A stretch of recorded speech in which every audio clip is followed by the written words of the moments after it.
ముందు జాగ్రత్త ఉండాలండి కంపల్సరిగా, లేదంటే ఇలానే అవుతుంది. మేము పండగ రోజు తెచ్చుకోవచ్చులే గణపయ్యనని చెప్పేసి అనుకున్నాము. బట్ హైదరాబాద్లో ఉన్న వాళ్ళకి అందరికీ తెలిసే ఉంటుంది పండగ రోజు ఎంత వర్షం అంటే ఇంకా చెప్పకూడదులేండి, అంత వర్షం ఉండింది.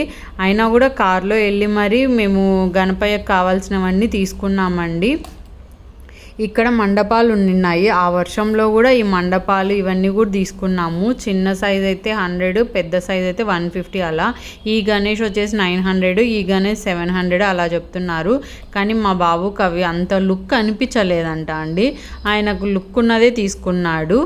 ఇంకా తర్వాత మా చాకీ కోసమని చిన్న మట్టి వినాయకుడిని కూడా తీసుకున్నాం. మేము 2 వినాయకులను అయితే తెచ్చుకున్నాము. ఇంకా మేము షాపింగ్ అంతా చేసుకొని వచ్చేసరికి పూజ సామాన్లు అవన్నీ మార్నింగ్ 10:30 అలా అయిందండి. సో నేను ఎక్కువ ప్రసాదాలు అయితే చేయలేకపోయాను, జస్ట్ సింపుల్గా చేసేసుకున్నానండి. లాస్ట్కి మా గణపయ్య అయితే ఇది అండి, చాలా బాగున్నది కదా మా గణపయ్య. మీరు కూడా వెంటనే నా ఛానల్ సబ్స్క్రైబ్ చేసేసుకోండి.